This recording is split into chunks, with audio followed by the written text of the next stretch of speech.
Good morning, good afternoon, and good evening to wherever it is in the world you are streaming. Here on Twitter, as well as those of you out there on YouTube. How about this? Look at the clarity of this stream. Can you believe it? We've done enough of these now. With the old laptop is now being used. The old MacBook Pro from 2019 is being used as a I want to say like my new laptop is on top of it, and I'm using it as a way for it to vent. So it's unfortunately just kind of like a coaster, a laptop coaster. I wish I could show it to you. Maybe if I angle down a little bit, be careful.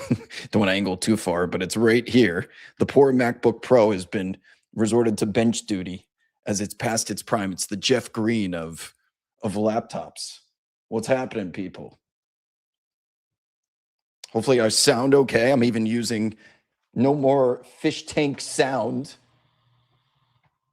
now that we can get the microphone plugged into StreamYard because we have a new computer and we don't have to worry about glitching. It's a whole new world. I under promise and over deliver, get you guys used to the poor technology. And now we get to enjoy for the rest of the playoffs this crystal clear 720p Shure microphone late night with Wob. What's happening, people? It is 1:28 a.m. Eastern. Thank goodness it's a Friday, wherever in the world that you are. Hopefully, if you're on the East Coast, you're just coming back from the bars or dinner or something. On the West Coast, your night just might be beginning. If you're on other parts of planet Earth, it could be morning. Give me a shout out from wherever you're watching from. But we are here to talk about hoops, and what a night it was.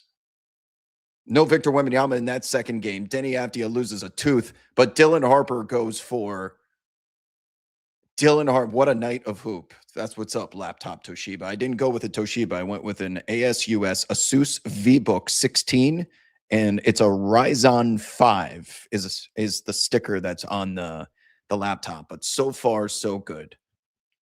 Instead of me, appreciate it, guys. Yes, no, the beard does not pop more. Does not pop more in the stream. It's just the light reflecting off of the it's not gray. It's from the laptop. I got to turn my brightness down. I haven't learned all the factors just yet. How to do that. Denny Avdia loses a tooth. So even before we started talking about the first games, because those were the bangers, and honestly, that third game was too. So Scoot Henderson goes up to Dylan Harper. If you guys give me a second, I can now navigate the computer and bring in highlights and shit. I can't believe it. I just posted the video, but now that I can reference, here it is. Let's do this. Let's add, can we do this? Can we do this? Can we make it a little bigger? Scoot messed up right here, my friends. Scoot messed up big time. Look at me. I can control my computer. This is amazing. So 85, 35 seconds left. Scoot Henderson, nasty little corkscrew move, gets right in the face of Dylan Harper. They didn't rule this a technical foul right away until the crew chief stepped in. I think he's saying, I'm all that. But man, tell me that kid right there, Dylan Harper, is not a product of an NBA player in Ron Harper, one of the best trash talkers in the game, and how he just absorbs this. Look, he doesn't get back. He doesn't engage. He just kind of points, and he's like, is someone going to give him a tee? Puts his palms out like that, and he responds with a career high. What did he even finish with? Someone in the chat tell me the number. He had 22 in the second half alone, and the most crucial of which came right after this. But Scoot talking his shit, he certainly deserves to, because he's been having himself one hell of a series, 30-plus points in a previous game, thinking the Trailblazers were coming back. Yeah, talk that shit. But how Dylan Harper was able to respond, how did he do it? Well, outside in basketball, my friends. How about a little gorgeous the lefty three, he starts barking to that guy on the sideline. All lefties have gorgeous shots except for Chris Murray. And then he goes off the dribble again. Scoot. Hiya! Time Lord. Look at Wemby wiping his face away. Sorry if it's a little every lefty on the planet has a gorgeous looking jump shot with the exception of Chris Murray, who has one of the ugliest ever. Giving him a little rip through, getting to the rim. Oh, that's a shot blocker too. Talk to me. 27 total. Thank you, guys. Thank you, Brady. I just give myself the hiccups. RuboCop, 27 points for Dylan Harper. A lot of bench duty this year, but that is a 96-95 game, by the way. Keldon Johnson wasn't all that effective with the second unit, so it was on Dylan Harper to do just this. That shit is so smooth. And I ask again, how the hell did that Rutgers team with this guy and Ace Bailey not even make the tournament? How is that possible? Look how little Jordan McLaughlin is, by the way. You guys see that? Look how little Jordan McLaughlin is standing next to Victor Wembanyama. That's an NBA player. He's in street clothes. Watch this when they zoom in after the dunk. He's to the left of Wemby. He's probably up to his belly button. Here it comes. Look how little he is. He's a little guy. All right. It's nice. Look at this. I love that we're able to use the stream and navigate around. Let me get back to going full screen here.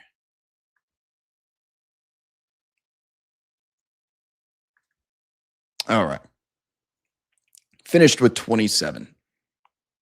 Oh, I knew someone in the chat was going to hold me accountable. All right. So before this Rockets-Lakers series began, I was hoping no one remembered no one remembered what I said, but I did say it. So I declared if LeBron were to win this series with this team, I'm going to have to make him my GOAT because they have no business winning a single game, let alone the series. Now, obviously, I said that assuming Kevin Durant didn't have a knee injury and an ankle injury. That caveat should have been implied. I think I should get a pass. Like, I would have obviously picked the Lakers if I knew Kevin Durant was going to play one game. I don't know if it still applies. If he beat Kevin Durant 4 out of 7 times, then I would have made him my GOAT. But I think this one wasn't binding based on the fine print. But the series isn't over, technically. We've seen teams come back from 3-0 to make it 3-3, Boston versus Miami. And I don't know the status of Kevin Durant moving forward, but that's the game that we have to start with, right? Okay, let me, you know what? I've had a bad habit, chat, of just yapping, and I want to make sure I engage with you guys because this is meant to be a live Q&A. Let's start with Stoney. What's happening? Some of the regulars are in here. Bronny outscored the entire Rockets bench by himself. Put some respect on his name. That's a fact. Wait a second. That's a fact. Bronny outscored the entire Rockets bench by himself? What? Hold on. Hold on. That's the first. I got to fact check this. That's just too ridiculous to be true.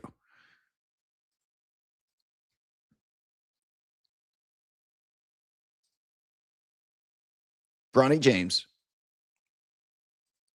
Bronny James, 2 for 2 from the field, 5 points. Let's go to the Rockets bench. Josh Okogie, 0 points. Clint Capella, 2 points. As many as DeAndre Ayton in 3 minutes and 40 seconds of play. By the way, oh my God, how much time you got on DeAndre Ayton? There's so much to talk about from this one.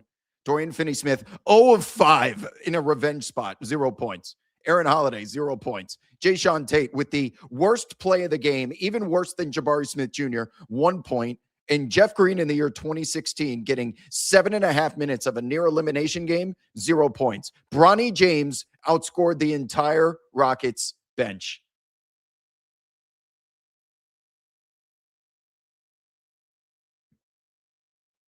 Are you kidding me? Holy shit. And on top of that, one of the coolest moments, obviously, of the season with LeBron throwing an alley-oop to his kid. I think the only way that it's cooler if it's Bronny to LeBron and he does he loves to do that up and under like cradle rock dunk. something spectacular, like off the glass, and then maybe he does the Dwayne Wade. This one didn't have that much showmanship because honestly, it was a terrible alley-oop. Bronny had to jump forward and then kind of throw it over the back of his head. It was a terrible pass, but terrible lobs usually result in the most spectacular finishes. But it still goes into the books as LeBron to Bronny alley-oop. That's pretty fucking cool. I would say one of the coolest things that's happened in recent memory is when all three Holiday brothers were on the floor during that COVID season. Justin, Aaron, and Drew. All three brothers on the floor simultaneously. And then the next coolest thing was Bronny playing with LeBron and checking in at the same time at the scores table and then throwing an alley-oop to each other. I mean, it's tough to hate, man. It's you gotta be a true hater where nothing, like the ultimate final boss, cynical human being, to not at least appreciate it in private. You don't have to admit it publicly, but you're watching it like, damn it, that was cool. That it was like Ken Griffey. That was Ken Griffey level cool. Come on. Oh, we're going to get to Ayton, but we can't start with Ayton. Let me keep going through some of these chats. Carter James says the fuckery won't go on much longer. You have a gray beard in 4K. Okay. I'm just going to keep skipping past it's not gray, it's silver. Darth Wobb says LeBron has got to a point where I even root for him as a Celtics fan. He might be goated status. Let's talk about Bronny. What's up? Snipe says, what's up, big dog? Slippin' Sammy says, Blazer fan here. My God, Dylan Harper is a killer. Yes, he is. How about those Lakers? Boy, Blazers just blew it big time. Shout out from California, Rob. What's up, Gerard? Thanks for joining us. Stop calling my beard 4K. What a great night of basketball. Wob has entered 2017. Woo woo. 27 total. Wob, totally understandable and reasonable. However, yet another example of goalpost moving. Yeah, okay. Can I revise now that Kevin Durant's probably only going to play one game? Can I revise my LeBron GOAT binding status? If he beats OKC in any capacity with any team, including Luka, he'll be my GOAT no matter what. That I'm on the record. They won't win a game. If they were to win that series, automatically my GOAT no matter what the circumstances.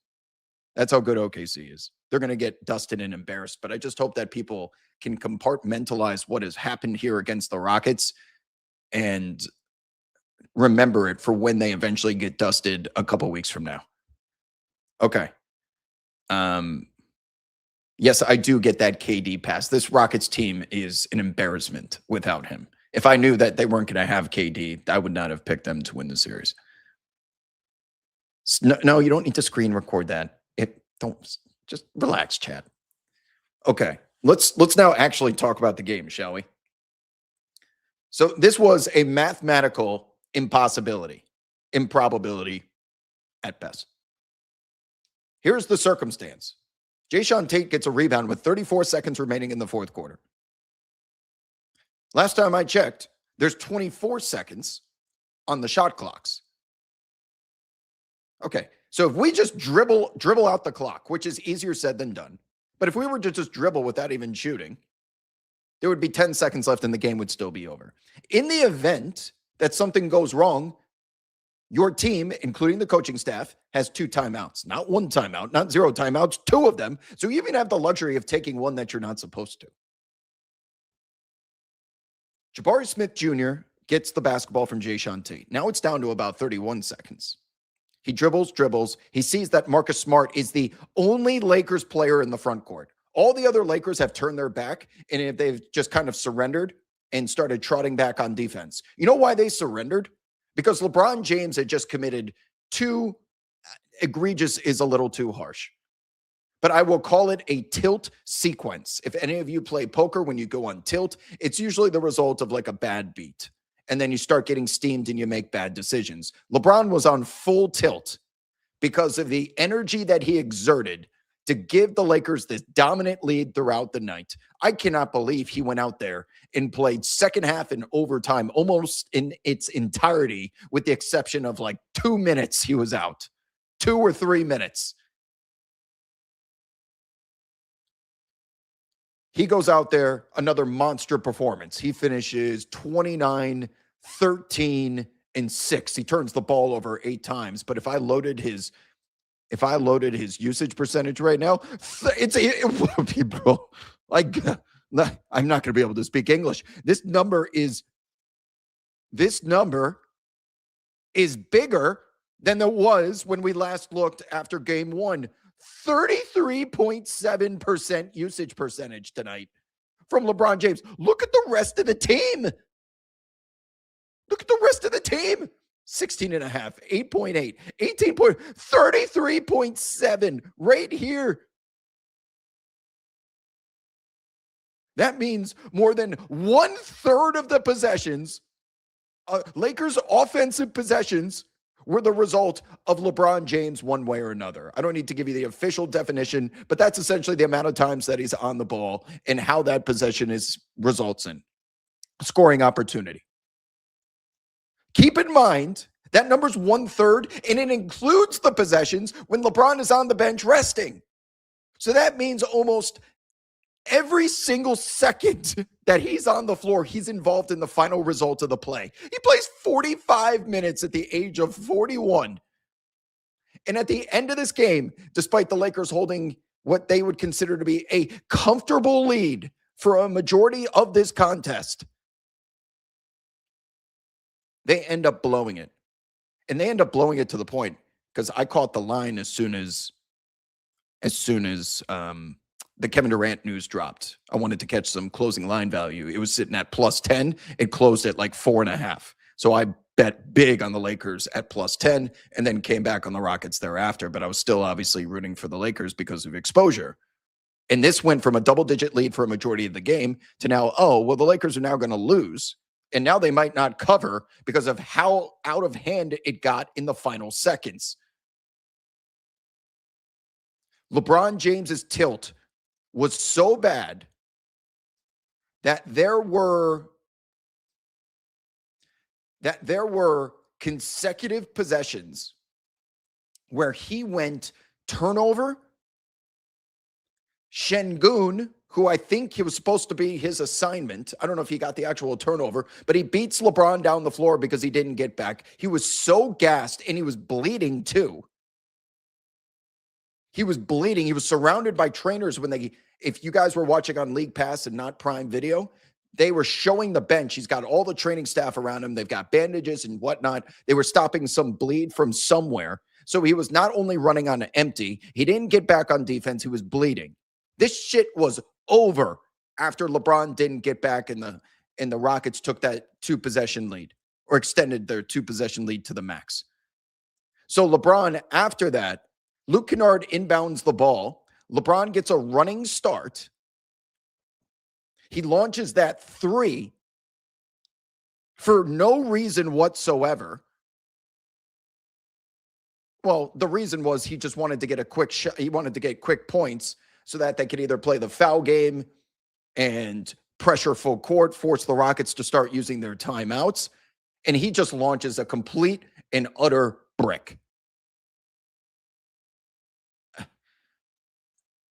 And at that point, you can see LeBron almost go to the jersey and pull it out, which is the international sign for I'm done, this game is over. He did the basketball equivalent of when you lose a pot. If you're playing blackjack at the casino, or the poker analogy that I was just using, you go to the ATM, you get more money, and you just put it on black or red, knowing you have only a 47% chance because the house has an edge with either the dealer or in roulette, the green zeros, right? You just try and double up really quickly. And if you lose, you untuck your shirt and you go back up to the room broke. And he went up to the room broke. But when he turned his back, little did he know that his friend stepped on a $100 bill on the way to the elevator, and they were back in business. Marcus Smart is the only one lurking in the backcourt, I should say. The only one lurking in the backcourt. And he comes over from Amen Thompson and starts to lurk. And he takes 2 steps towards Jabari, who telegraphs a pass back to Amen Thompson, where Marcus Smart originally was, that was so bad that you can see, I think that's Royale Ivy on the Rockets bench, Ime Udoka. They all put their hands up in like unison on, bro, what the fuck? In this, he throws this lollipop to Amen Thompson, who the best athlete on the floor. This pass was so bad, he didn't even jump to try and get it. But Marcus Smart baited him with a little jab step to just, I don't want it. Marcus Smart intercepts the pass. Okay, it's not the end of the world. Just get back and don't foul. If you want to give up a three and he makes it, so be it. We'll call timeout and advance the ball. Jayshawn Tate somehow, some way comes off of your television screen from right to left and ends up spearing like he's Roman Reigns, ends up spearing Marcus Smart, who is the one player on the court who is going to embellish everything. If that man walked through a cloud of fart, he would crumble to the floor. Jayshawn Tate goes over there and tries to contest as if I'm watching Ray Allen in the corner against the San Antonio Spurs. He not only makes a foul with his legs, he makes a foul with his arms in the follow-through, an egregious foul. What the fuck is going through your mind that you feel the need to contest that considering the game situation? If you just want to do a basic flyby en route to the rim, that's fine. If Marcus Smart makes the three, once again, we call timeout. All right. Well, you put him at the free throw line where he makes 3 free throws. We're still good because we're going to call timeout. We advance the basketball. We decide to throw it all the way into the backcourt where little Reed Shepherd is. Get me back into enough of this. Reed Shepherd gets the ball back there. And have you guys ever seen, are you old enough to have seen the movie The Waterboy? Where the Mud Dogs are playing the Louisiana, what are they? The Cougars or some shit? In the final 15 minutes, they need an onside kick. And the kicker puts because they're coming back now that Bobby Boucher is showed up and he's bringing them back from the depths of hell. But they need an onside kick to keep the game going. And he puts the ball on the tee. And he starts looking at all the hands team. And he goes, "Where's my bitch? Where's my bitch? Where's my bitch?" And the camera pans from left to right. And you got like locked in D1 player. And then the third player that they show is that felt like Reed Shepherd tonight. They were picking on him like he was a Make-A-Wish kid. The ball goes into the backcourt. LeBron does a flyby and then taps him from behind, a clean steal that he is dribbling that basketball as if everyone wasn't trying to take it. A lack of wherewithal by not only Reed, but by Ime Udoka to put one of your most inexperienced playoff guys on an island against fucking LeBron and Marcus Smart. But LeBron specifically. Now Reed Shepherd is out there trying to split guys that are coming over trying to rip him. Instant fumble. Instant turnover. And then we have madness at the other end. And of course, you knew that LeBron 3 was going in before it left his fingertips. It was only right. And I hope you guys zoom in on Jayshawn Tate standing over there on the bench when he sees LeBron release it, and he immediately goes like this, and he turns around because he already knows that it was his fault. It's all of your fault. Ime Udoka after the game was having, it seemed to me when I was watching the postgame press conference, he was trying to think of a way to say it politically correct. And he was so steamed that that steam acted as truth serum. And when he said, I'll give you the exact words right now, so I don't misquote him. His exact words were, "Horrendous mistakes. I don't know if you want to say, you know what we're going to do? because I have an ability to do this. He said, horrendous mistakes. I don't know if you want to say youth or scared of the moment or whatever the case. That second half of that sentence means you're implying that they were scared of the moment or whatever the case. That's your hedge against what you really want to say, which is my guys were scared of this moment. And if I was a player, I would be defending myself saying, well, I wasn't prepared for this moment. A coach put me in a disadvantageous position. Asking Reed Sheppard to go out there and be a ball handler. And I understand what he did at Kentucky, guys. I watched just enough games to know the guy can dribble. But trusting him to go out there and navigate a defense being captained by LeBron, who was spreading his wealth of knowledge in that timeout on if they give the ball to Reed, this is what we're going to do. And to see it such an easy transaction of a turnover was borderline pathetic. Now, no Kevin Durant, no Fred VanVleet, but this is a top to bottom failure for the Houston Rockets organization, who did not go out there like the Detroit Pistons did and get a Kevin Huerter. Or if you're Charlotte, you went and got Kobe White. Kobe White was available. Even Mike Conley Jr., before he went back to the Timberwolves, technically was available. You want anyone else on this planet? I want Jeff Green dribbling the basketball before Reed Sheppard in that spot. Reed Sheppard probably has more talent dribbling the basketball than Jeff Green does, but at least I know I have a cool, calm, collected player that's done it before. And if we have learned anything from this first week of NBA playoffs, is that I will never, ever overvalue. Am I saying this correctly? I'm never going to overvalue the importance of clutch time experience in the playoffs. I'm never going to overvalue. You get what I'm trying to say here. How important experience is. Drew Holiday at a point tonight was leading the Trailblazers in scoring. All of these teams are relying on their vets when it matters the most. Look at CJ McCollum and what he's done to the Knicks the past couple of games. The one guy on the floor that can remain calm, cool, and collected, get to their spots because they've done it so many times.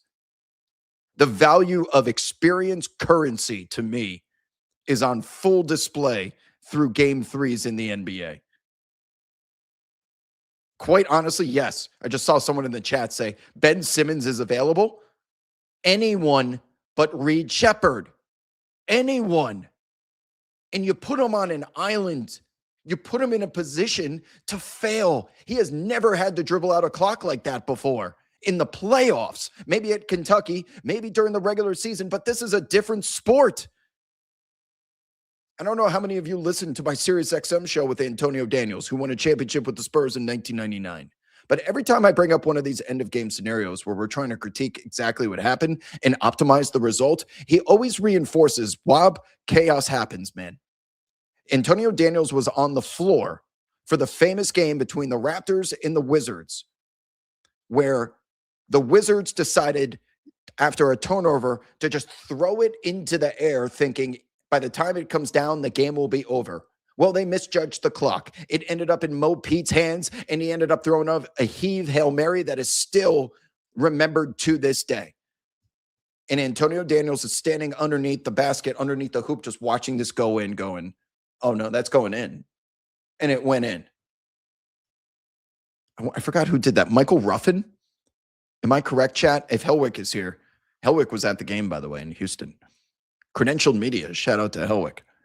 Helwick would remember that. I think it was Michael Ruffin that threw the ball into the air. My point here is that he always says chaos happens. And we can sit here as fans with the luxury of slow motion replay, the perfect view on the broadcast angle so that we see what's going on. And we're the Wizard of Oz. We're moving the chess pieces around. How could you make such an error? It looks so obvious. Well, not when you're down on the floor. And the same applies to the referees, by the way. But when you're down on the floor, chaos happens, And it really happens when you have an inexperienced player out there that's not used to the intensity or the way that physicality is enforced during the playoffs. It is a different rule book. And I'm sorry if I'm repeating myself, but it's so important. The information that I received regarding how officials are judged in the postseason versus the regular season, that they get marks against them when they blow the whistle and it's incorrect. That is different than the regular season. So you're thinking in the back of your head, the only time that I'm going to blow this whistle is when I'm damn sure that was a travel, that was a foul. That's why you see a lot of free-flowing basketball. But these younger players are not cognizant of that, nor do they have the knowledge. So they're out there feeling their jersey getting pulled, grabbed, and they do their little embellishing like, oh, that's so obvious. I got grabbed. And then there's no whistle. Look what happened in the first half tonight when Steph Castle left his feet. It was a clear travel. Tumani Kamara puts his hands up. The whole Blazers team stops and complains. No whistle is blown, and he ends up getting a free two. You have to play through the whistles because they're going to come a lot less frequently than these younger players are used to. They're playing a different sport between the months of October and April. And maybe during the regular season, LeBron James has ruled for a foul because that happens often on the little tap back when someone's dribbling. To put the ball in someone's hands who is not ready for that moment despite their skill, I would almost consider to be malpractice.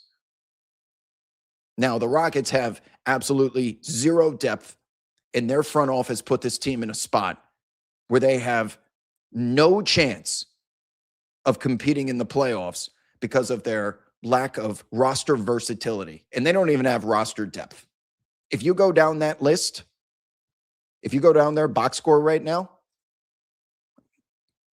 let's itemize it because I'm going to prove a point to you.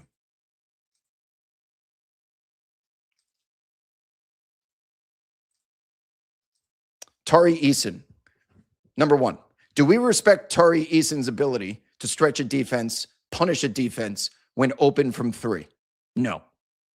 This is a man who did not make a three-pointer for like a month straight, despite starting the season 50% from beyond the arc.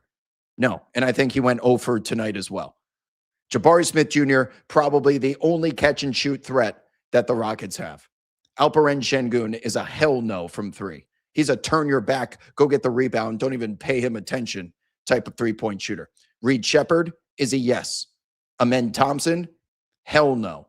Josh Okogie, hell no. Clint Capella, obviously hell no. Dorian Finney-Smith, double hell no.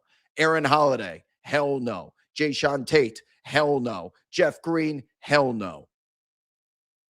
This Rockets team is the antithesis of a roster build that will succeed with where the game of basketball is at in 2026. Even at the collegiate level, they're spacing the floor and prioritizing 3-and-D swingmen catch-and-shoot guys to surround high-gravity, high-usage dudes with. Why do you think Luke Kennard and Marcus Smart all of a sudden and Rui Hachimura are shooting the lights out? Because they have LeBron James breaking down defenses to get them in rhythm, practice gym threes that are comfortable and unobstructed.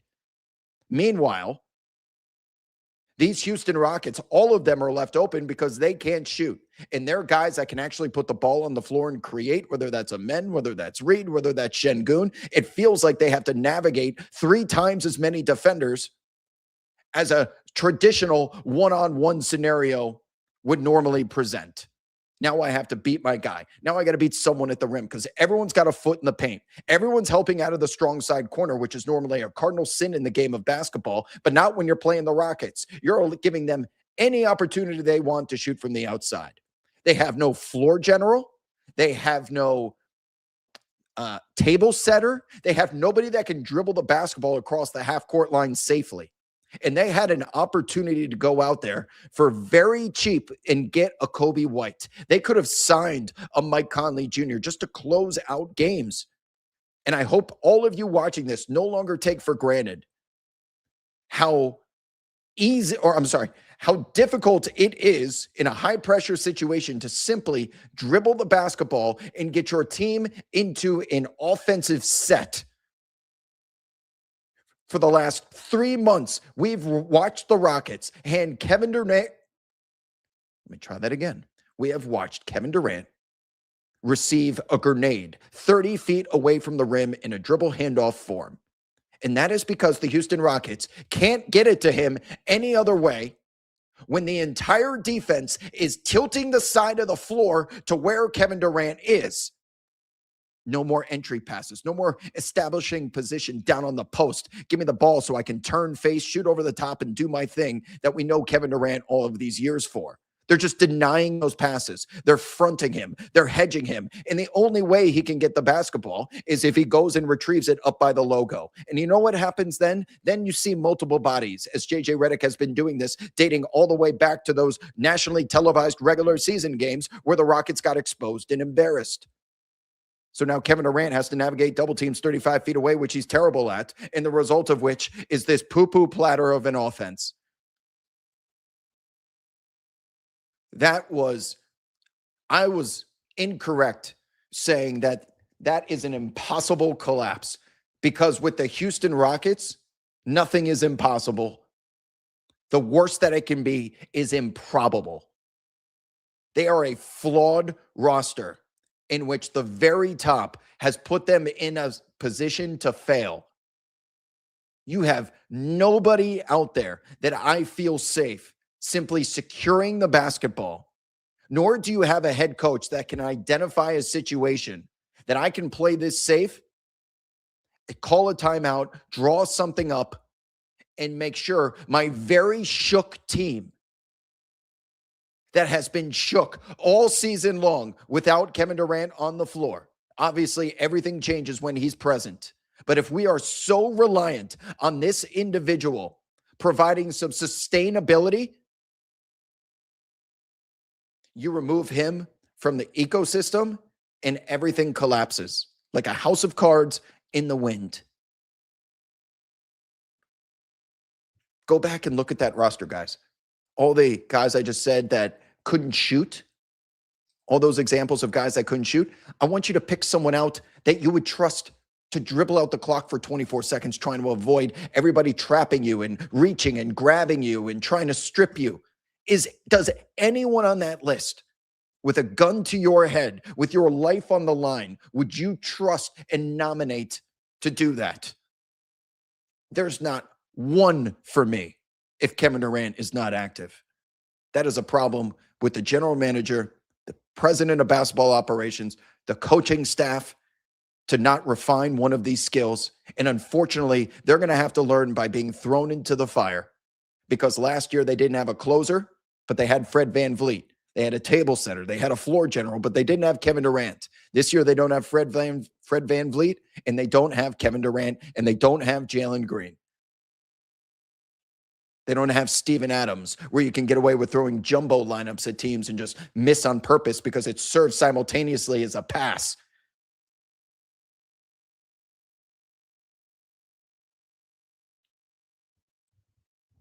Oh, great comment here in YouTube from Eat More Tacos. Amen, by the way. What about Io DeSunmu? Any of those names. Io is probably more expensive, but the Rockets have plenty to offer. At least they did. If Reed Shepherd goes, you ruined Reed Shepherd when you played him 10 minutes in game 2. He goes 0-0-0-0, as my co-host Sam Mitchell famously once said.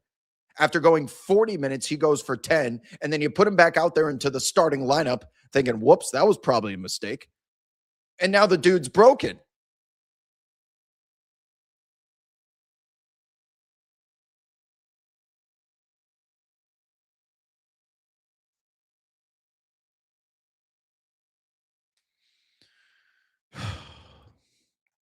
How frustrating. Shout out to our partners, by the way, at ProfitX. If you guys will allow me, give them a little rep here as I read some of your chats.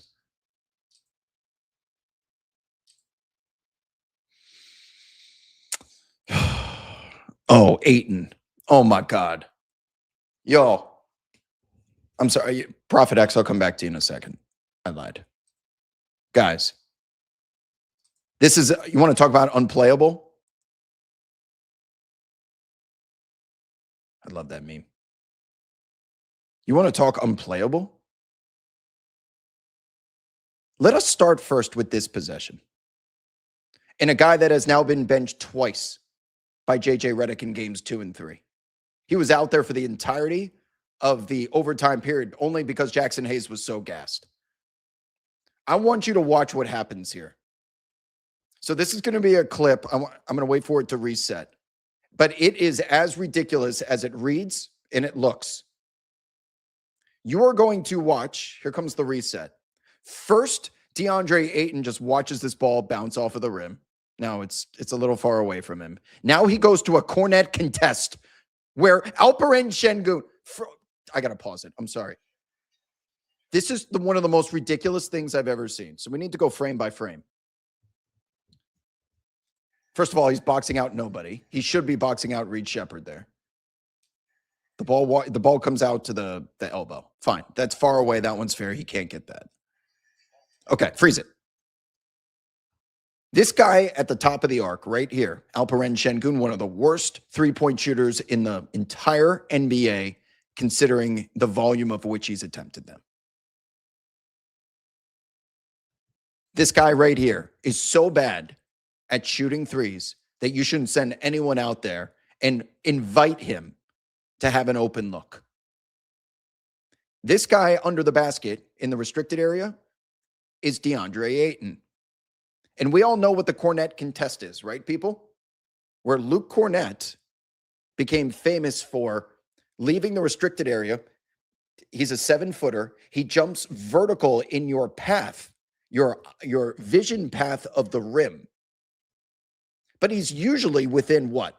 Let's say 5 to 10 feet of whoever that shooter is. He's actually doing because he can't get out there and close out. He's trying to go vertical with his wingspan and height to distract you or obstruct your vision. All things considered, look how far away DeAndre Ayton is from Alperen Şengün right now. And considering that is one of the worst three-point shooters in the entire NBA, this dude has the audacity to try this. What the fuck is that?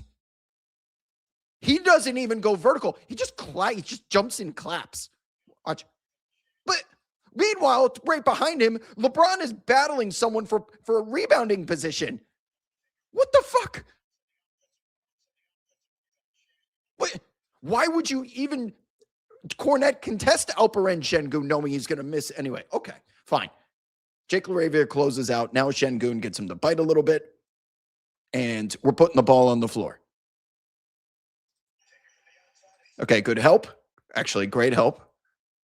Went vertical, didn't foul. But Şengün's going to make a skip pass to Reed Sheppard. Now, before this shot goes up, let us consider that in Reed Sheppard's vision path to the rim, he's about to have what looks like Bronny James close out. Jake LaRavia is on the strong side elbow. I assume that's Jabari Smith that LeBron is battling with in the restricted area. And then DeAndre Ayton. A Cornet contest would likely be done by someone like Bronny James, who's at least within the vicinity and can cause a distraction, right? So what does DeAndre Ayton decide to do this time?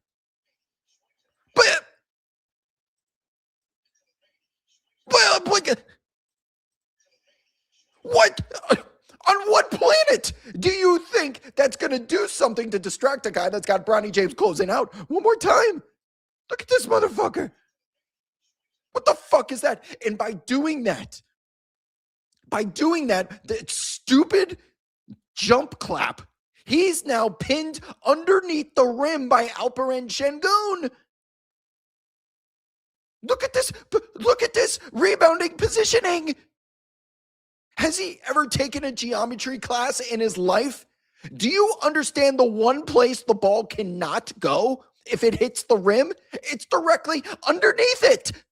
It has to be an air ball for DeAndre Ayton because he jumped. Now Şengün just slightly, you can see the bottom of his knee down here, is starting to establish positioning. And DeAndre Ayton's like, oh shit, this ball went up. I better go up and try and get it. It's too late. Watch this shit now.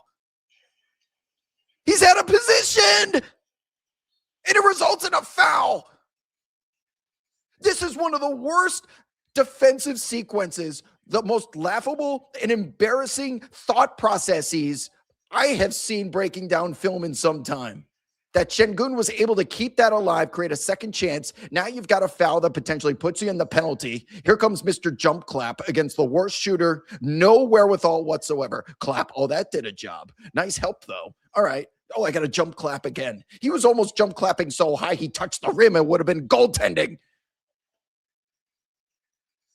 This is absurd defense. This is like something you do at the park because you're just trolling and you're with your buddies like, oh, watch this shit. This is a professional game, and he's being serious. He's also camped out in the paint, not resetting or tagging, so he could easily get a defensive 3-second violation. This is an unplayable player. And on the other end, it is no coincidence that he finishes with 2 points. He can't catch an entry pass to save his life. They tried to throw him a couple of lobs, and the ball just like either goes over his head, he mistimes his jump, then he tries and saves a ball underneath the hoop and creates, even the one time he saves it from going out of bounds, it leads to a 5-on-4 power play advantage for the Rockets. This is an unplayable player in today's game, guys. I am so sick, if I'm a Laker fan, of seeing this dude. He has stone hands. He receives entry passes like he's wearing oven mitts.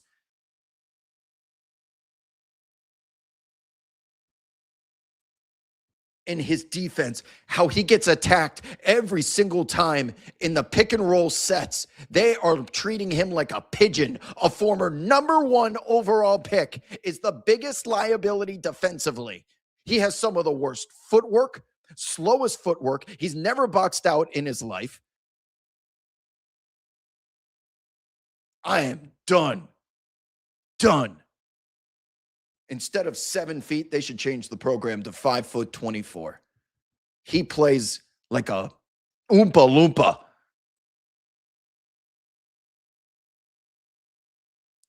Don't even try. Big LeBron fan. Nah, he played well in overtime. Oh, yeah, he did great. Let's go. You know what? Let's go take a look at it. Let's see how great he played in overtime.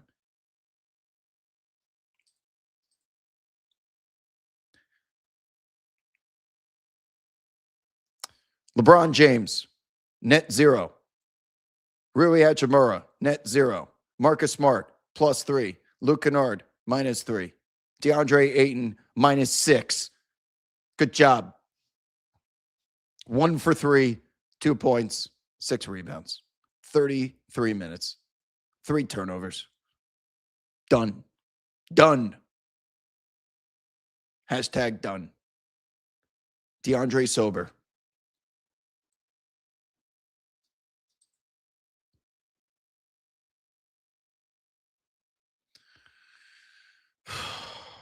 Oh, that was just one possession.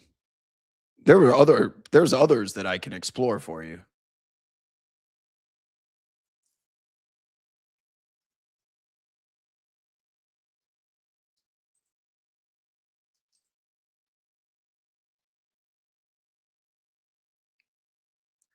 Thank you, YouTube chat. Hey, who's this guy on Twitter who said that? Big LeBron fan. And YouTube is destroying you right now.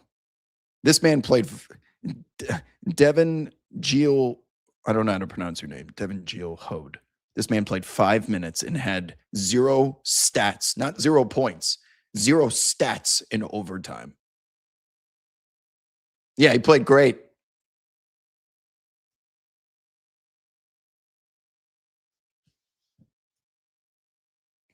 And the only thing that would save the Lakers from the wrath of the Thunder is if an ice storm hits Los Angeles. If you know, you know. Sorry, that was a lot of yapping. I'm going to back up my pledge to read some of the chats here. Max just got back from the Blazer game. Sorry to hear that.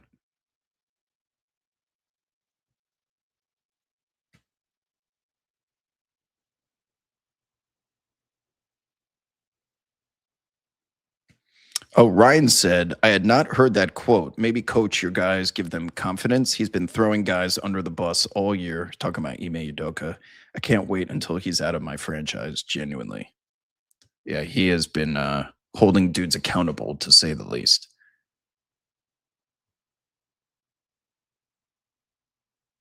So this is now the second straight game that DeAndre Ayton has been benched by JJ Redick at the beginning of the fourth for Jackson Hayes. Yeah. What else? Zippy says, don't forget to give Smart his flowers. I don't know if you already have, but holy shit, he's like bubble chip. I don't know what that means. But Marcus Smart was him and Rui Hachimura. Well, Rui Hachimura, and Luke Kennard should be the banner of how to build a successful team in today's NBA. Because you have someone who, in JJ Redick, who clearly identifies a roster build, unlike the Houston Rockets. And what I mean by that is, even though LeBron is 41, LeBron knows without Luka and without Reeves, someone is going to have insanely high usage considering who else is on this roster. It's the same problem the Rockets face, but the difference is the others, the complementary players on the Los Angeles Lakers, can shoot threes and space the floor. And spacing, once again, along with experience in the playoffs, I would consider to be the most valuable currency in today's game. So when you have a LeBron that is like shoulder down, head down, high gravity, downhill, getting to his spots and putting pressure on the rim, which requires multiple defenders to come over, he is so good that he's still making those wrap around the head passes to guys in the corner. And now that Marcus Smart has reinvented himself from being just purely a defender and someone like a Dyson Daniels, I would say, is his modern day comp of what Marcus Smart used to be. Someone that no one ever treated with respect beyond the three-point arc, but at the same time knows how to operate in open space without being a liability. So Marcus Smart would be getting a lot of offensive rebounds and second chance opportunities, whether it was with the Grizzlies, the Celtics, you name it. Marcus Smart never felt like a liability out there, despite his inability to shoot. But now he's in one corner, Rui's in the other, and Rui can relocate wonderfully. He goes from competing for an offensive rebound to being in a shot-ready position in the corner, just like this. Luke Kennard is usually free throw line extended, and then you have all of that open floor for LeBron James to put the ball onto the floor, and Jackson Hayes lurking on the dunker spot. If you were to send the big man too early, he's throwing up those lobs, and Jackson, unlike DeAndre Ayton, can actually catch it. He's not hot hands from fucking little giants out there trying to catch a roll of toilet paper. Hot fucking stone hands, DeAndre Ayton. But Jackson Hayes has been a rim threat. And on paper, this team should not be competing or winning any series. But the gravity of LeBron is magnifying what those others do well.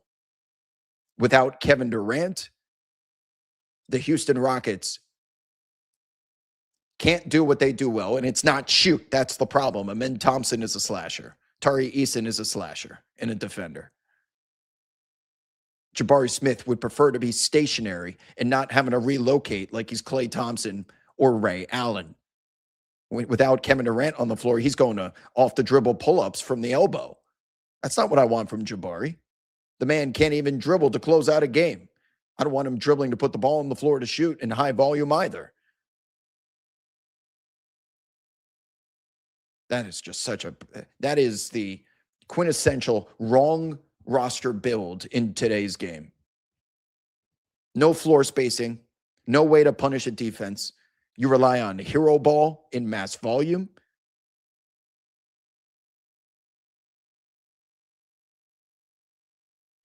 Woof.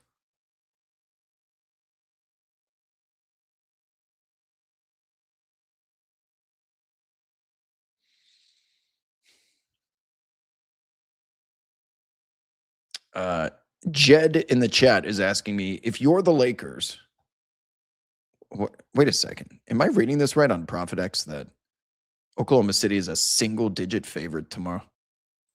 Does that say -9? Wow. No J-Dub, that's a problem. Pistons Magic will be a banger. Knicks Hawks will be a banger. Nuggets Wolves will be. Yeah, we got some good games tomorrow. No Aaron Gordon changes things big time. Yeah, they're Nuggets are in danger here of getting out athleted by the Minnesota Timberwolves once again. The athletes plus the home unlimited turbo energy that they provide those role players is a bit of a problem at the moment, but I'm not backing off my Denver champion pick just yet. Backs are against the wall for the Knicks and Nuggets, and if they are as good as we think, or at least I think, they will respond. Detroit should win as well. 2.5 is a little light. I'd be taking 2.5. All right. Where were we? Let's come back full. Jed was asking, if you're the Lakers, do you push for Luka's comeback for OKC? No. This would be different if he was headed towards free agency and testing the waters, and you want to make the most of him now because he might be a rental. He's going to be the face of your franchise for the next 5 to 10 years. If we were told it's grade 2 hamstring, it could be worse. Do you want to end up like Aaron Gordon last year? If that becomes a chronic issue because you forced him to play against Oklahoma City, and then he's never right, and you have this financial investment in him, hell no. You got embarrassed by Oklahoma City with all 3 of your stars. Hell no. If you win one game, if the Lakers win one game fully whole against OKC, salute. 4 out of 7, no. Look, but 2 things can be true. We can celebrate what they're doing in this series against the Rockets. It can still be a good season, all things considered. You go into the offseason now with Luka and Bill Duffy, his agent at WME, are essentially going to pick the Lakers roster, which has the books open for the first time in a long time. They have access to some draft picks. Luka's going to come up with a list and say, this is who we should be signing. That'll happen, and then you guys move forward. Someone in the YouTube chat just said, tomorrow is the biggest game of the Denver Nuggets franchise, honestly. That's not true. They were in an NBA Finals 3 years ago.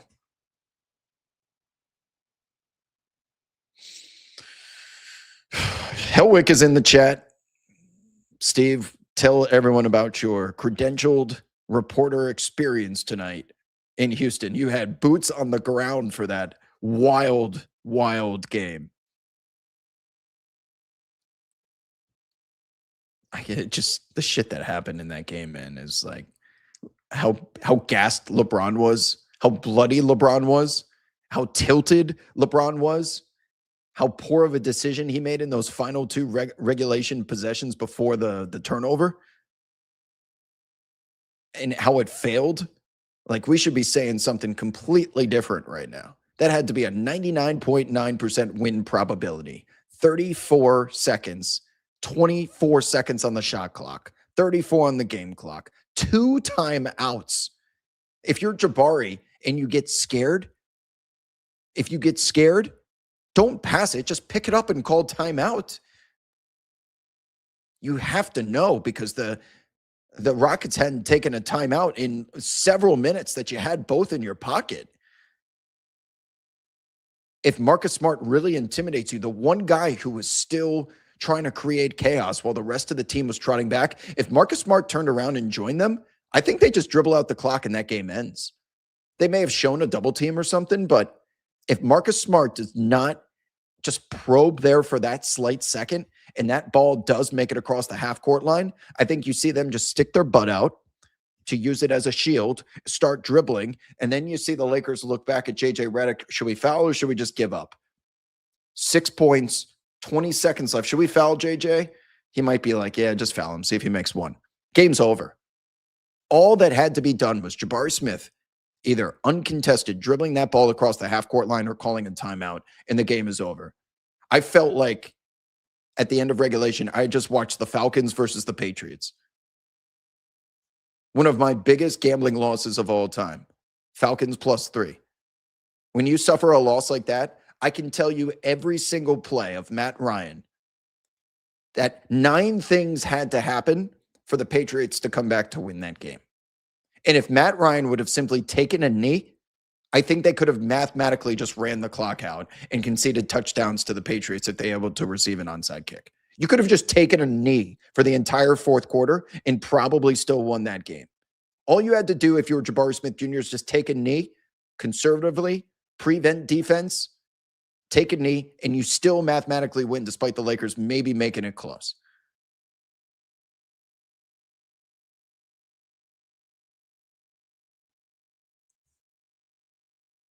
Oh, the jump balls in overtime.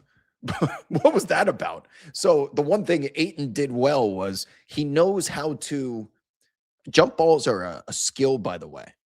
I once interviewed DeAndre Jordan about this when he was with the Brooklyn Nets because he was battling Andre Drummond for tip percentage wins in NBA history. And I was asking about the art of getting away with little things like when the ref is getting ready to launch the ball, some centers will go like this and like knock your hand out of the way so they can get underneath it and tip it back. There is an art because Victor Wembanyama doesn't win every single jump ball when he probably should. And the referees, as much as they try, that ball does not go vertical. All it takes is the slightest of angles for it to be incredibly favorable for whatever side the ball is just the gravity is forcing back down. Like you could be smaller and go get it. And there were 3 straight times where Ayton either invaded someone's jumping space, the ball was thrown to his side, or he did the little lift maneuver technique, and the Lakers got all of the important jump balls. Oh, shout out to Andre Drummond, yes, who in that first game tonight looked like Steph Curry from beyond the arc, and he looked like Meth Curry from the free throw line. What a what a fucking difference. This guy couldn't hit water if he fell out of a boat. He looks like Steve Urkel at the free throw line, Stefan Urkel catch and shooting from the corner. That was hilarious.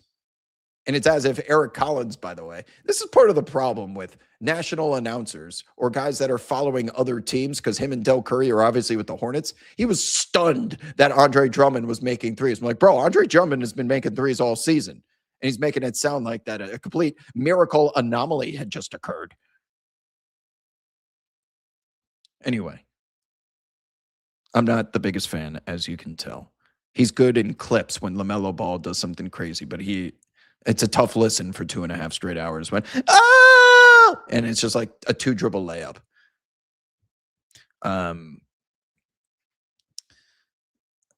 What was I going to say? Oh, yeah, that first game. That had to feel so good for Jason Tatum. Euphoric. That splashdown off a Derek White offensive rebound, by the way. And Maxey was so good tonight. Oh, my God. Maximus. Single-handedly keeping them in that game. And the Celtics were turning this shit into a math equation yet again. No, I like Terry. You don't like Terry Gannon, Brian? I like Terry Gannon. No, I got a zoomer in the chat on YouTube. L take. Eric Collins is awesome. Okay. He's awesome in highlights. I'll give you that, but it's too much. All that screaming. But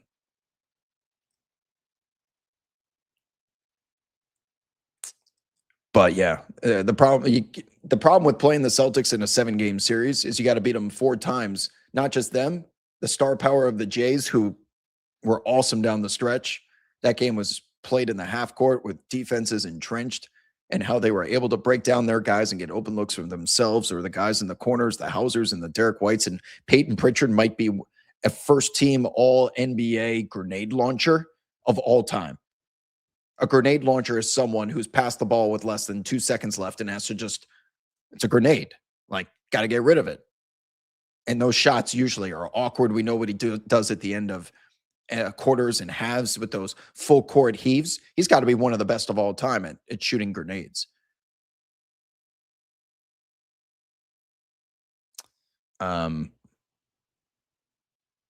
So All of those dudes, after watching the Jays do what they do best, they get clutch rebounds.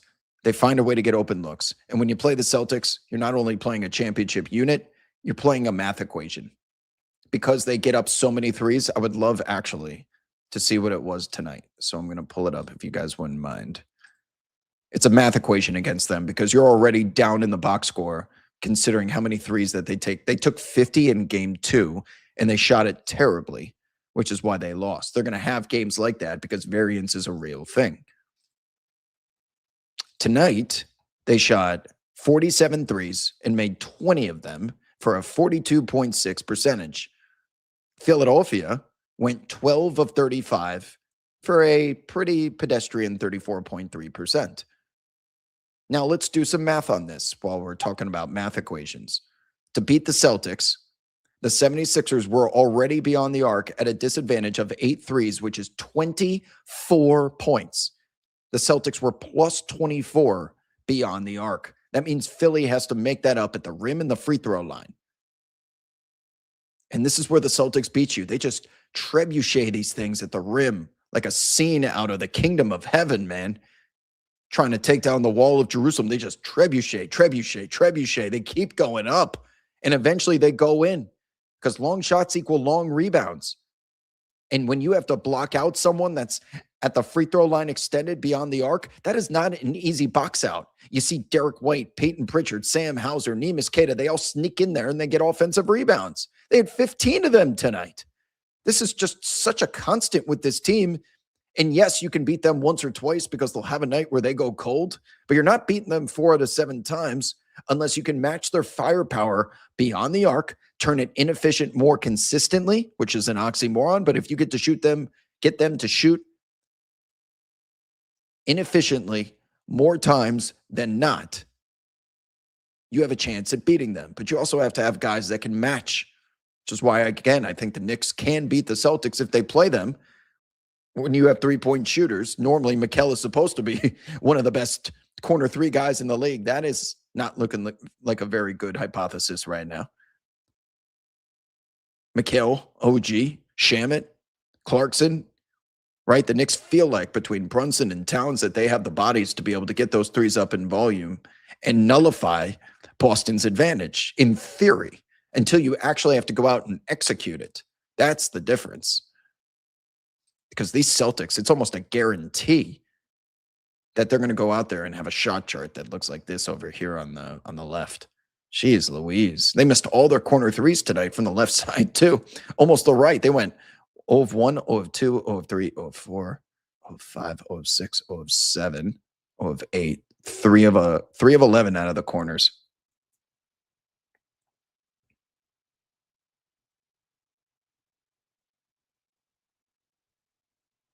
Second chance points, 22-17.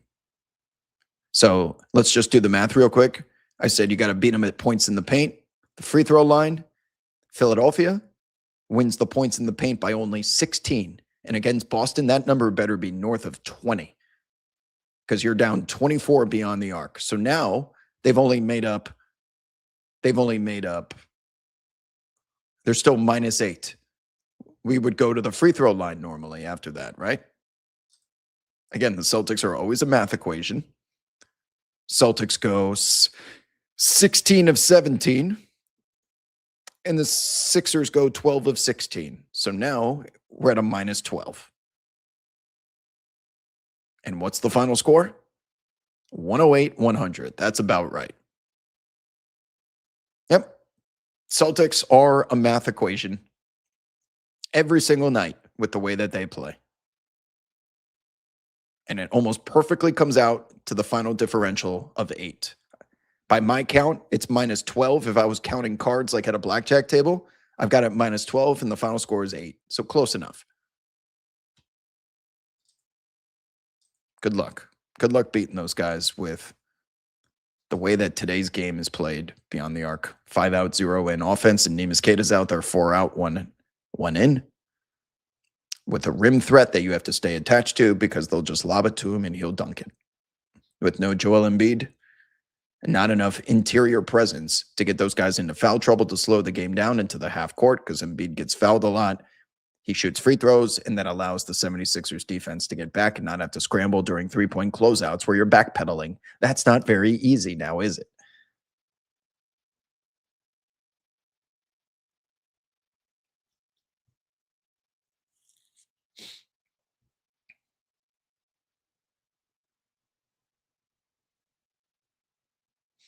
Questions, chat?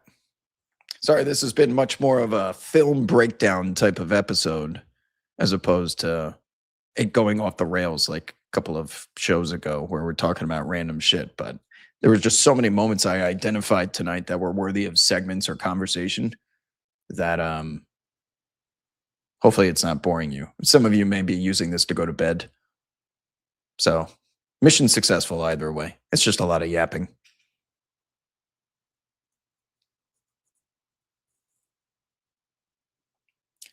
Some late night hoops too. It is currently, what are y'all still doing up? It's 11:37 here on the West Coast, 2:37 a.m. Eastern time. That was a late game. It didn't tip because tonight they did 4 p.m. I'm going to do Pacific times.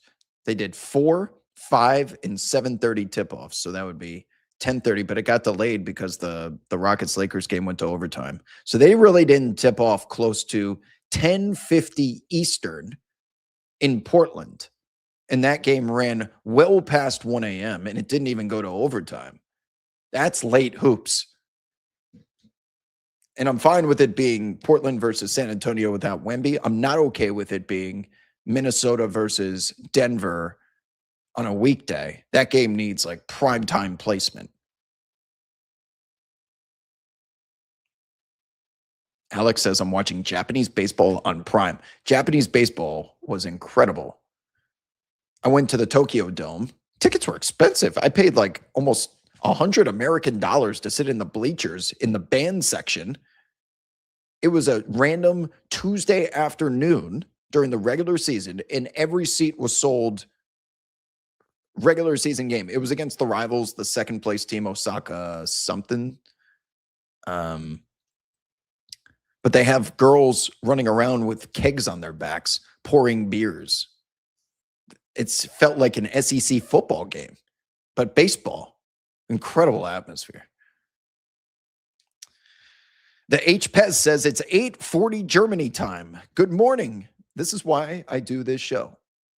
Because so many people here in America, when you see them on Twitter complaining about things like ratings in the United States, that shit just flies over my head. And those people are telling on themselves because they are so easily influenced through the United States lens that anything that happens here in the States must be the rule of law internationally across the world. Like there are people that are waking up to watch NBA games internationally and want to discuss the results and consume content at hours where people are like, it's too late. I'm going to bed here in the States. No one watches the NBA. I'm like, do you all know what the rest of the world is like? No, because most of you probably haven't been there, nor do you even care. Here in the United States, it's all about college football and the NFL. Soccer's not as big of a thing, but basketball globally is so, just the sport, let alone the NBA, I would say is the second most popular sport in the world behind football, real football, not American football.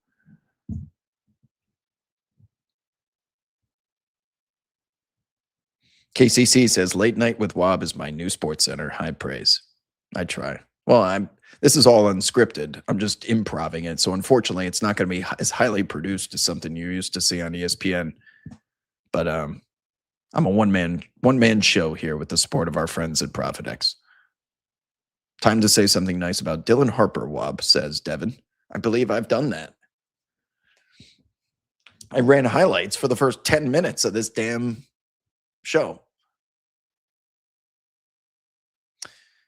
Jay Hughes says, if there were a chase during late night, am I going to end the stream? Likely, yes.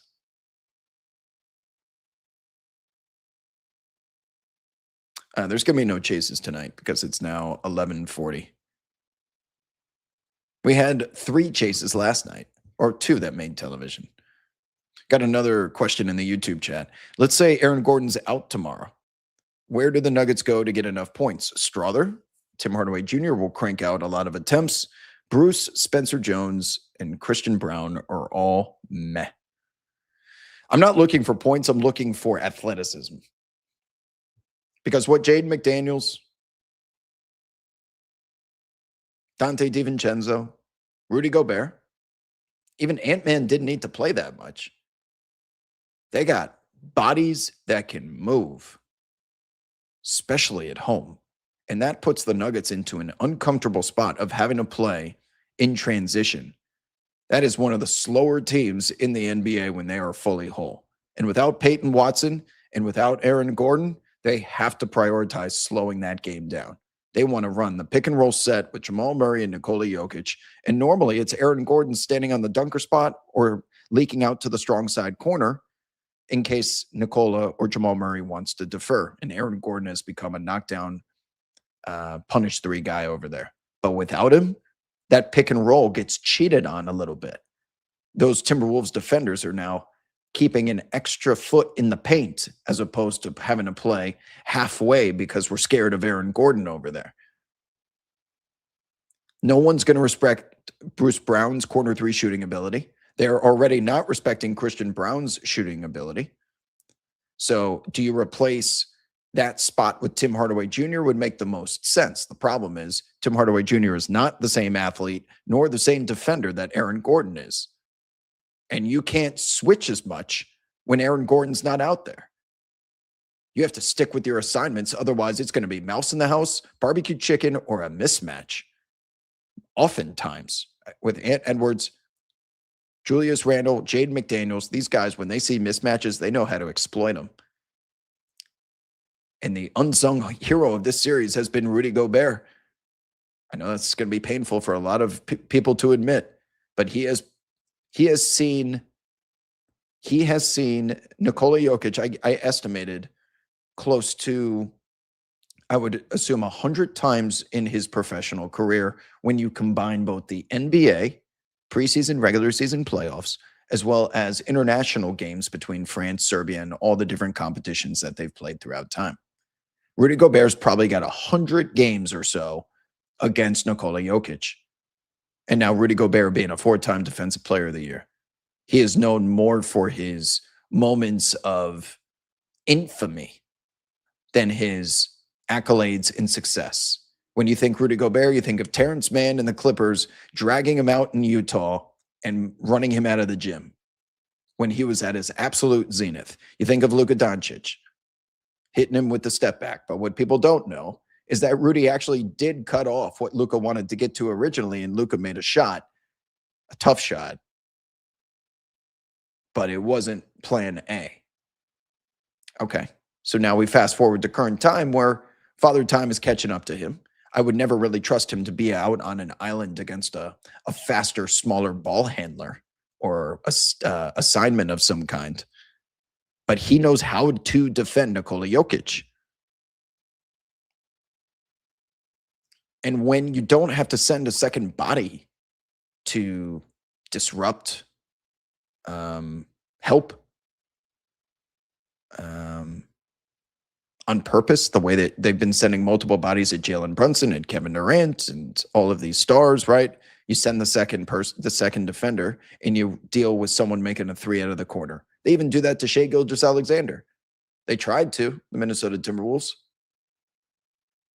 Alex Caruso was throwing up medicine balls out of the corner, multiple air balls in some of those regular season games. Make someone else beat you. But with Rudy Gobert out there, he is able to hold his own.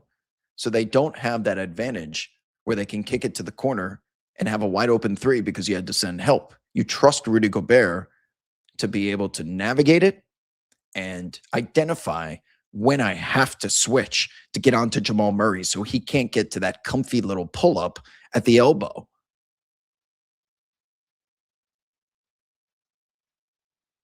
We know what the Nuggets are running. They've been running it since the bubble, even before the bubble. We're going on like year 7 of pick and roll set, but those two have basketball telepathy. And unless you have the skill and experience and knowledge like Rudy Gobert, they take advantage of you with it. They're just too skilled and they're too talented. They have too good of chemistry. They don't even need to communicate verbally. They know exactly where they're going to be on the floor every single time.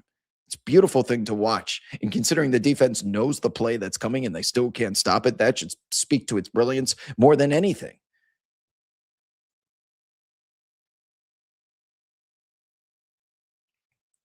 But Rudy Gobert is throwing a wrench in that assembly line of offense, my friends.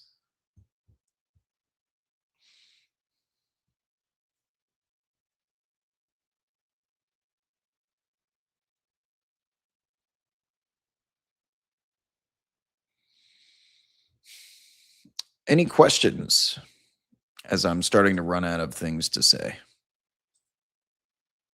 Now's the time. Shout out to our friends at ProfitX. Thanks for sponsoring the stream, as always.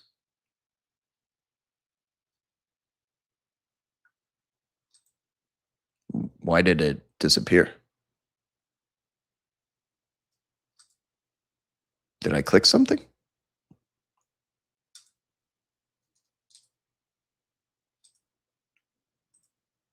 Well, thankfully, I'm really good at this now. And I have a computer that actually works, so I can go back to being a technical director like I was back in the Radio Roulette days.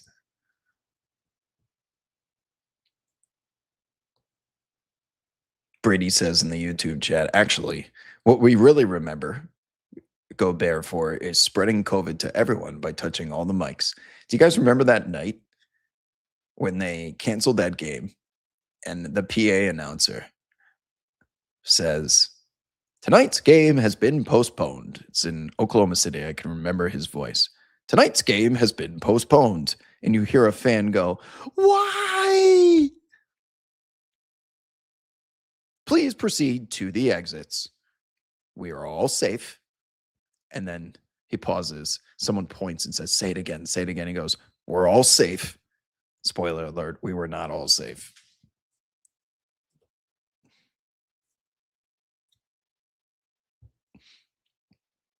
You guys keep asking me about the Knicks. I got Stephen Fire. I got Jay Smoove. I got Habino all grilling me about the Knicks. I am not worried until the Atlanta Hawks have 3 wins. No. This is the best Knicks. This is the best Knicks team since 1994.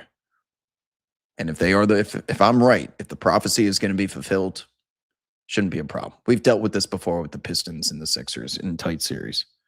We got another good one. They are certainly worthy, but we are undoubtedly a better team. And I think Mike Brown will identify that we need some Karl-Anthony Towns integration into the offense early in the first quarter because he just went 0 of 1 yet again. Guess how many field goal attempts he ended with? The same number he's had in every single game in the month of April, 12. He has a big third quarter, but outside of that, it's been a struggle. And I don't know if it's him not wanting to be a part. I'm sure he wants to contribute, but it sure seems like by design that he's not being prioritized when he is the Knicks' ceiling. Jalen Brunson is the floor. He guarantees a level of success, but Karl-Anthony Towns is the Knicks' ceiling.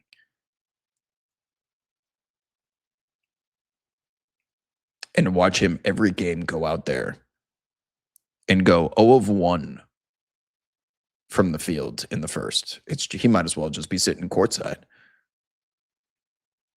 So getting him, and I don't want to hear the whole Mitchell Robinson thing as a bad matchup. They have Onyeka Okongwu and Mo Gay as their entire front court. The Knicks' biggest advantage is on the glass. They've won every single game on the glass. They are purposely fouling Mitchell Robinson to get him out of the game because they have nothing for him. I don't want to hear that it's a bad matchup. We don't need the foot speed to keep up with these guys. It's using Karl-Anthony Towns in his God-given ability to play basketball at that size, with that strength, that shooting ability. I think the Knicks will be fine as long as they do not continue to rely on Jalen Brunson hero ball 30 possessions a game, because there's 15 of them in the clutch.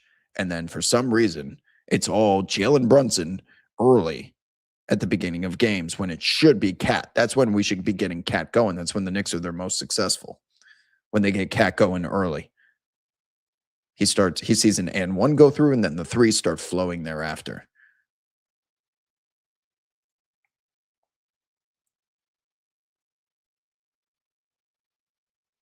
Um,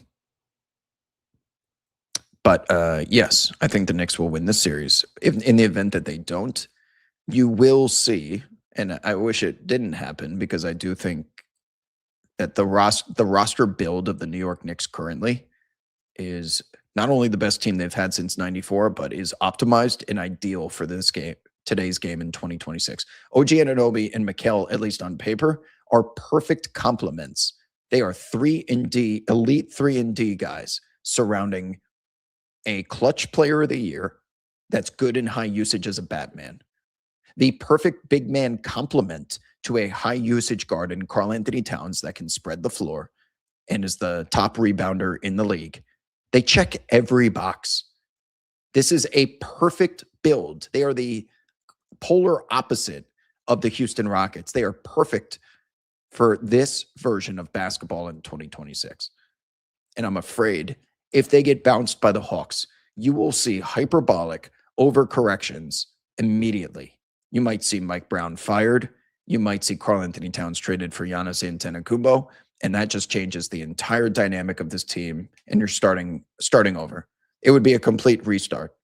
Jalen Brunson's not going anywhere, but you could very likely see a trade that I do not want to happen, which is Cat for Giannis. Those are two, Giannis and Jalen Brunson are not two players who complement each other well.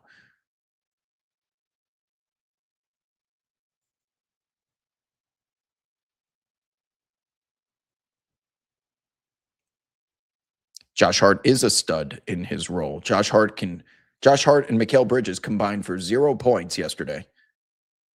Collectively combined through the 6-minute mark in the fourth quarter. 0 points. And Josh Hart still makes an impact. He's out there swan diving for loose balls all over the place. He is such a good defender that in game 2, him and OG Anunoby held Jalen Johnson and Nickeil Alexander-Walker to 5 of 18 shooting and I think 5 or 8 turnovers. It was either 5 or 8. They were killing him. Josh Hart has been a menace, a demon off of the ball. We don't need him to score. The Knicks have 4 other options. And oh, by the way, stop listening to Twitter about the 5 first-round picks shit. It was 5 first-round picks, but 2 of those are fake first-rounders. They're heavily protected. It was really 3, maybe 4 first-round picks, depending on if you think it'll liquidate. It's 5 on paper, but people aren't saying that 5th pick has heavy protections. And someone in the chat just, how did you read my, DeBoss said those 5 picks for Bridges are looking dark. It's not 5 picks, people. It's only 5 picks before you start looking at the protections.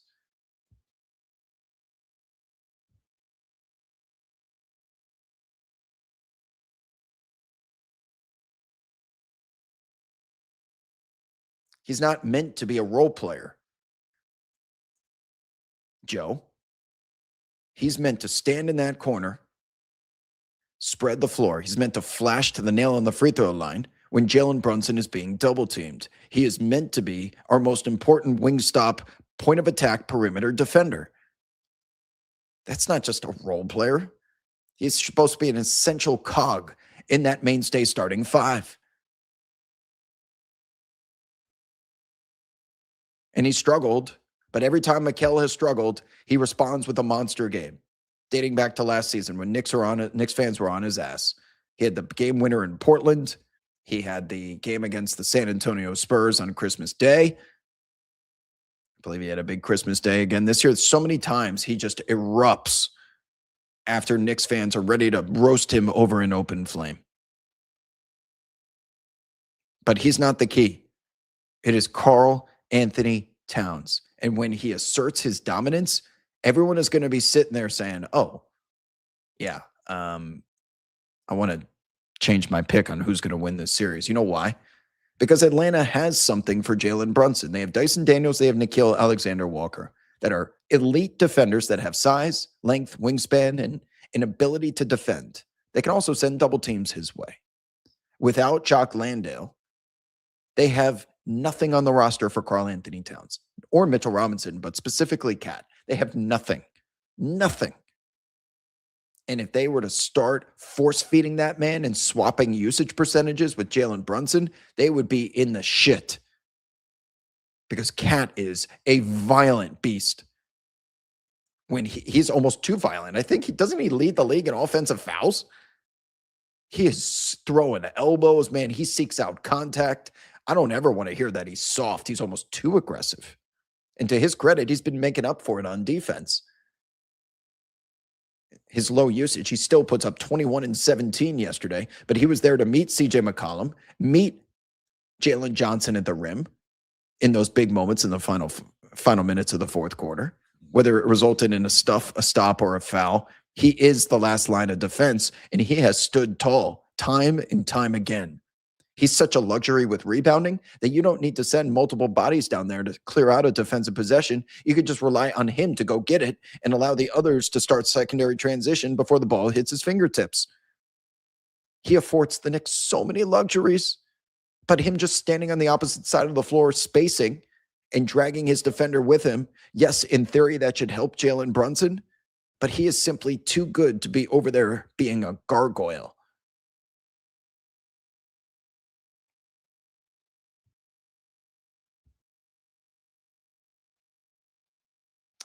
I originally picked the Knicks in 6, so that's still obviously alive, but 7 would feel realistic as well.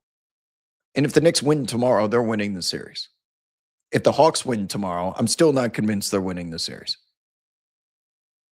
This Knicks team has too much firepower, clutch play. They came all the way back in that. They were left for dead in game 3. Those fucking cockroaches find a way back every time. They have been through the flames of adversity more times than I can count in every different temperature. There is no scenario they're not prepared for. They have gone through losing streaks. They've had players only meetings. They've had guys get injured. Like, they know exactly how to solve any issue. And being down like this, they always get up off the mat and punch twice as hard.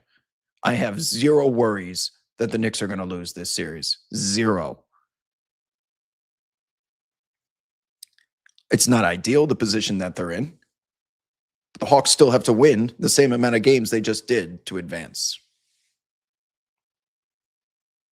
If they have to play 2 out of 3 games at Madison Square Garden, it's over. If they have to win 2 out of 3 games at Madison Square Garden, being 2 of them, it's over.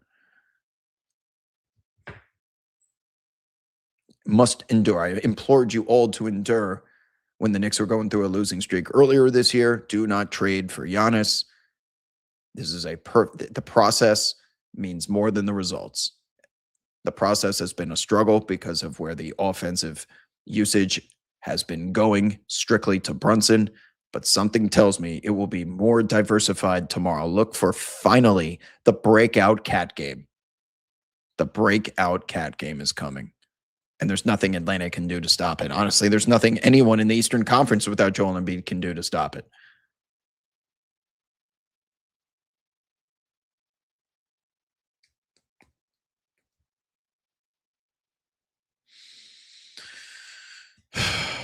Any final questions as we pass the 90-minute mark here on tonight's show? Thank you all for all 7,300 of you stopped in to talk some hoops tonight. It doesn't even feel that late, but it is 3 a.m. in the East Coast. Those of you in Europe, Asia, and Australia, I hope I was able to provide you with some entertainment. It is a Saturday, so you guys aren't watching this at work. But I know you guys are looking to consume content at those hours. There's people that live in other parts of the world besides the United States. What would I give what grade would I give the first round so far? I think I'm trying to think of, with the exception of OKC and Phoenix, every series is a banger. So that would be an A+ would be 100%. I will give it an A so far. Now we get to see some teams battling with adversity, like San Antonio without Wembanyama. We have the Dylan Harper game. We're going to have OKC without J-Dub for probably most of the playoffs. Aaron Gordon, can this Denver Nuggets team with the best player in the world, Jokic is still that dude for now, and Jamal Murray, one of the most clutch backcourt players of this era, can they beat a team that was quite literally built and designed to defeat them specifically? We'll find out. And they have their own injuries. What other series do we have? Cade Cunningham coming back from his collapsed lung. That series is tied. That's been ugly. Boston had to go to the wire tonight to beat Philly. Even the Raptors got a victory. They could go back to Cleveland 2-2 for all we know, even though Brandon Ingram has disappeared.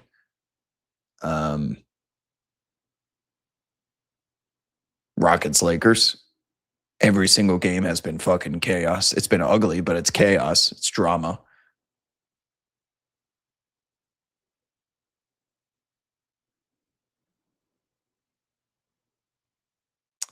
One last question in the YouTube chat. Piggybacking off what you said about Luka picking the team this summer, who will they replace Ayton with? Claxton looks hard to get. Certainly a guy like that would help anyone but Ayton at this point. Bryce James. If it's someone other than DeAndre Ayton, I'm in. Unplayable. Unplayable. Damn, Cosa Nostra says it's 9 a.m. in France. I got to sleep. Have a good night. You've been up this whole time watching hoops? You're a sicko. Thanks for hanging out with us. And you watch the postgame show? You on those graveyard vampire hours.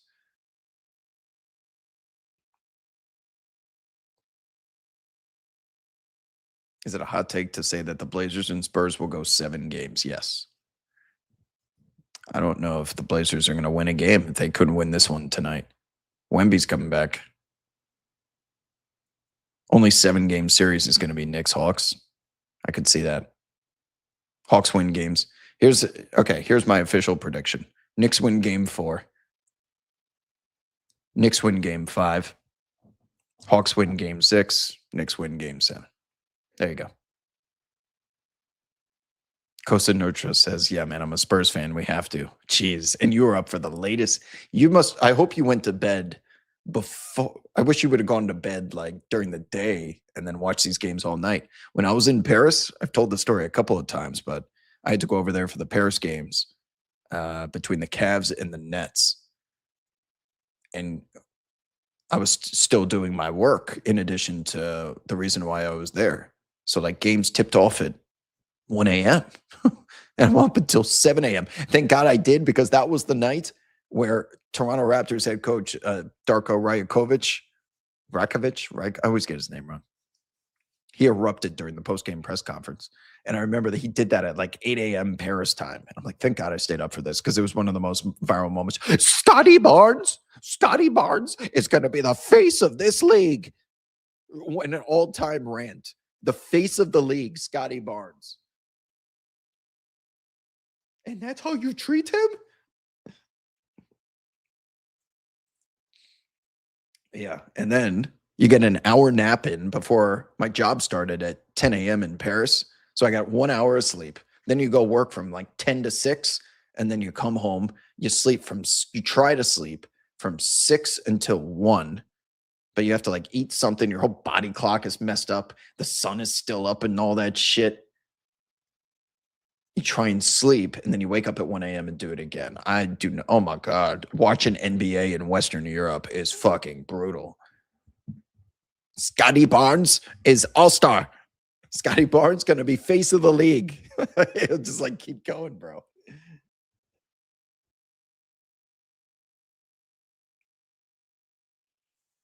Sorry to hear that, Sin. Danny falls short of 20-plus point parlay, going 3 of 15. He got to the rim a lot, and he lost a tooth tonight. So De'Aaron got a technical foul for complaining, but didn't that challenge got overruled? It was originally ruled a foul because he was creating space with his elbow, but it was a natural shooting motion. Yeah, but man, if my tooth was messed up like that, I couldn't be playing. I'd be touching it and licking it. Ugh. I'm anal about my teeth. Soccer team's playing at 3 p.m. Kosa, I hope you're young, man. That is not something someone my age can pull off anymore. I need my beauty sleep. I didn't get any last night. With that said, people, I think this is a good spot to say goodnight. Indeed. Appreciate y'all hanging out. And Not going to be doing a late night tomorrow, regardless of what happens, unless, I mean, we're talking like moment of all moments, because I will be out to dinner with the missus after the final game concludes. And then Sunday, something crazy has to happen, but more of a possibility. So chases and streams will be deprioritized unless something crazy is happening this weekend. I got to get out of the house. I've been in here for like 7 straight days watching hoops and creating content, setting up this computer. Yeah, no, no, no. That's how it works, Manzo. Man, it's always the night where I have to like take a red eye flight or get up at 6 a.m. the next morning for something. The craziest shit of the NBA season will happen. Dylan Brooks versus LeBron. The Kings Warriors thing, Rockets Timberwolves. I was traveling on like all those days, and then I'm up until 5 a.m. doing a WAP investigation. That shit takes 5 hours.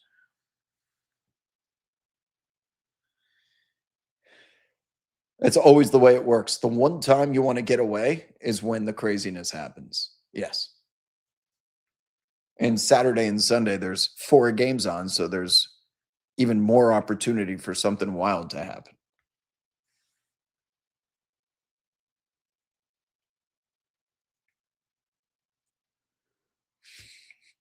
Official CFFL says I chopped a tooth once and it was the only thing I could think of for a week. It bothered me so much. I wouldn't be able to sleep. Oh, you like watching Talladega? See, that's restrictor plate racing. I don't like watching pack racing. You don't need to watch until the final 5 laps. All the cars are just together. It's just drafting. When was the last time we had 0 lower seeds advance to round 2 in the playoffs? You mean the better seed? A lot of these teams are in trouble.